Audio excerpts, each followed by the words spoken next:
உலகத்துல இருக்கிற நபர்களுக்கு சோதனைகள் வந்தா அவங்களால நிக்க முடியாது.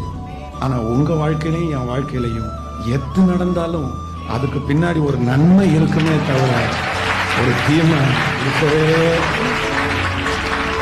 என் வாழ்க்கையில ஆண்டவர் தீமை செஞ்சுட்டாரோ, தீமை நடந்துருச்சோ, நான் இப்படி நினைக்கலையே.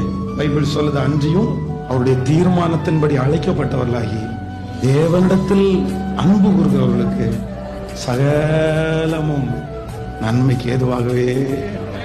அதனால இந்த ஜெபத்துல இருக்கிற யாராவது ஒருத்தர் என் வாழ்க்கையில நான் இப்பொழுது கடந்து போகிற பாதை எனக்கு தீமையா முடிஞ்சிருமோ, இது ஆபத்தா முடிஞ்சிருமோ, இல்ல ஆண்டவர் எனக்கு தீமையா அனுமதிச்சிட்டாரோ அப்படின்னு யார் இந்த ஜெபத்துல இந்த சத்தத்தை கேட்கிறவங்க நினைச்சிட்டு வந்தாலும் நான் நம்புறேன், இல்லவே இல்லை. இக்காலத்து பாடுகள் இனி உங்களுக்கு கொடுக்கப்பட போகும் மகிமைக்கு ஒப்பிடத்தக்கது அல்ல.